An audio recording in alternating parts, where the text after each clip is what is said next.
At the beginning of the film we meet Lucas, a young teenager who recounts the harsh reality of his neighborhood, plagued by crime and drug trafficking. The neighbors themselves are tired and terrified of the criminals, not to mention the presence of large criminal gangs that control the area. In fact, Lucas himself works for one of the gangs, as a drug dealer. Lucas understands the workings of the business to perfection, ranging from the simple drug dealers like himself, who deliver the substance to the consumers, continuing with the middlemen in each neighborhood, all the way up to one of the gang bosses, Yester, the right-hand man of the supreme boss known as the Big Boss. In addition, most of the dealers cannot communicate with the Big Boss in person, so they do so through Yester. However, Lucas earned that privilege, so he can talk to the Big Boss, better known in the gang as Rincon, whenever he wants. Rincon is a cruel and unscrupulous person, capable of killing anyone who gets in the way of his business. His last victim was one of his own men who betrayed him, so Rincon ordered him to be kidnapped and tortured, and then killed. One day, Lucas is riding his bike delivering orders as usual, when he has to deliver a package to a man named Daniel. Unlike the others, Daniel is not a recreational user, but uses drugs to alleviate the terrible depression left over from his time in the army after being sent to fight in Afghanistan. The horrors of war destroyed Daniel mentally, leading him to use to alleviate his pain, and worse, he also lost his ability to speak coherently, so he communicates with Lucas through text messages. Every time Lucas delivers his order, Daniel advises him by text to leave the criminal life behind and enroll in school, but Lucas always ignores his advice. On the other hand, we see Rincon training at home, when he suddenly sees a suspicious car parked outside, and thinks it is from the FBI that started spying on him. However, he doesn't think much of it and goes to tell his sister to go finish the preparations for her wedding. Later, Lucas goes to see an older man named Carlos to collect the drug money he sold him a few days ago. However, Carlos says he doesn't have it, explaining that fruit sales have been very low lately, and asks for a few more days to pay. Lucas sympathizes and tells him that he has until next week to get the money together, but warns him that if he doesn't pay, Rincon will be furious with him. Back at Rincon's house, a priest approaches to talk about his sister's wedding ceremony coming up soon. The man suggests doing the marriage blessing in church, as is customary, but Rincon rejects the idea, saying that would not be safe and sticking to the idea of celebrating it right here at home. Meanwhile, Lucas heads to one of the gang's bases to look for more packages, when he suddenly sees his brother there. Excited, the little boy tells him that he finally joined the gang and will become a drug dealer like him, but unlike his brother, Lucas is not happy and gets angry, forcing him to go back to school. Elsewhere, Daniel approaches a food truck to order some fast food. However, his inability to communicate like anyone else causes the service to be delayed, unnerving some men in line, who begin to insult him. Daniel is a very professional and trained soldier, who retired after the war in Afghanistan, so he moderates his anger and controls himself so as not to confront the aggressors. Daniel leaves the area, and goes to a quiet alley as his condition worsens. The man quickly takes the drug he bought from Lucas to alleviate his depression and tries to use it, but two criminals see him and rob him. Unable to restrain himself, Daniel fights back and beats them up, then takes the medication to try to calm down. At the same time, Rincon is at home finishing organizing everything for his sister's wedding. Although he seems like a cruel and ruthless guy, Rincon loves his sister unconditionally, and will always do his best to ensure her happiness. After a while, the future husband arrives at the house with his family and they introduce themselves to Rincon, a little nervous about the boy's reputation as a mafia leader. While everyone in the house continues with preparations, Lucas arrives to deliver the money from the drug sale to Rincon. Unlike the other delivery boys, Lucas had a direct relationship with Rincon, as over time he was able to demonstrate his abilities and loyalty, even becoming considered a member of the family.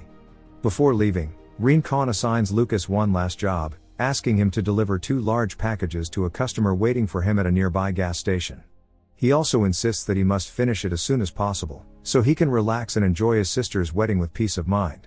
Suddenly, before they finish talking, Yester enters the room dragging a man across the floor, who it turns out owes a lot of money and refuses to pay. Rincon threatens the man to pay his debt today, but a furious Yester gets out of hand and ends his life. After this, Rincon asks Lucas to leave, making it clear that Yester resented his presence here. When Lucas leaves, Yester questions Rincon about his decision to send the boy to deliver such an important package, and asks him why he didn't send him. In addition, Yester makes it clear that he never liked Lucas, and feels a bit of resentment towards the boy, as he thinks that Rincon always treated Lucas better and gave him more opportunities than anyone else. However, Rincon tells him that it seems they are being watched by FBI agents, so they must be very clever for a while not to be discovered. That's why he sent Lucas, since the boy could go more unnoticed and not arouse suspicion. While on his way to the gas station, Lucas sees his little brother being mistreated and insulted by the gang members, as part of an initiation ritual to the group. Lucas immediately intervenes, lying that Reen Khan had ordered them to stop the aggression, and when he manages to free his brother, he takes him back home to help him get ready for school. This causes him to ignore the homework Reen Khan assigned him, and once he gets home, Lucas accidentally drops one of the packages and does not realize it. As they are about to leave, Yester and his men arrive on the scene, accusing Lucas of intentionally disobeying Reen Khan's assignment. The gang beats Lucas for his behavior, but then the boy and his brother manage to escape, and while running they meet Daniel in his car, and after getting in they ask him for help. Daniel drives trying to lose the gang, while they chase them on a motorcycle. The chase continues through some narrow streets while the criminals shoot at them, but Daniel manages to ram them and finish them off. While all this was going on, Reen Khan was celebrating his sister's wedding, very happily with several friends at his house. Back with Lucas, the boy realizes that he no longer has the packages he was supposed to deliver in his backpack, and upon looking inside Daniel's car, which was on fire, he manages to see one of the packages burning. Lucas is worried, but thinks that maybe the other package could have fallen at home, since it was not in the car. Concerned, Daniel tells Lucas and his brother to leave town while they can, but the boy refuses, asking him to mind his own business. Determined to fulfill his task, Lucas returns home to see if he can find the package, planning to deliver it as Reen Khan wanted. On the other hand, Yester goes to Reen Khan to inform him of what has happened, and upon learning of this Reen Khan reacts furiously, ordering Yester and his men to capture Lucas and his brother immediately, and bring them here alive. As Yester leaves, another gang member named Spider enters the room, and turns out to be the man to whom Lucas was supposed to deliver the package. The two talk about the boy and the merchandise, revealing that the packages contained a large amount of cash. Upon returning home, Lucas finds the package fallen under the bed, and after grabbing it he leaves with his brother. The boy plans to escape, so he meets with one of his friends, but he betrays him and hands him over to Yester, who kidnaps him and takes him to Reen Khan. On the other hand, Daniel returns home and is shocked to see his father-in-law seriously wounded. It turns out that Yester's men beat him up in revenge, and tired of the situation, Daniel storms out determined to confront the gang. Arriving at Reen Khan's house, he finds two men guarding the entrance and quickly confronts them. The thugs fight back and manage to take him down, but then Daniel has harsh flashbacks of his wartime past, giving him the determination he needs to finish off one of them and take the other hostage. Knowing that the place was crawling with FBI agents guarding the house, Daniel used the hostage to provoke the agents, who quickly responded by attacking the man and the property. The house was heavily guarded by the gang, and a massive gun battle ensued outside, ending with several officers and gang members dead. At the time, the house was celebrating the wedding of Reen Khan's sister, and the party quickly turned into a war zone, even leaving the fiancé as a fatality. In the midst of the chaos, Daniel enters the house and is shot in the leg, and soon after finds Lucas and his brother, whom he helps to escape. They try to run, but are soon overtaken by Yester, who threatens them at gunpoint. Luckily, Reen Khan appears at the right moment and orders Yester to stop, preventing him from shooting them, and then expresses to Lucas his deep disappointment, feeling betrayed because he had always considered him as a brother.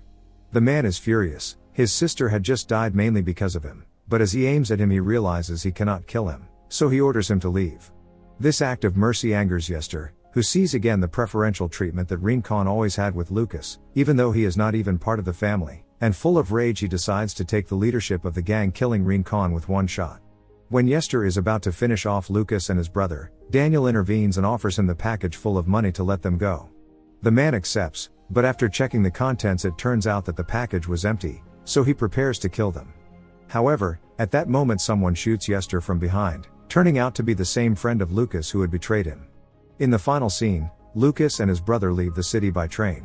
While traveling, the little boy finds a large amount of money in his jacket pocket, money that Daniel had left them so that they can start a new life in another city.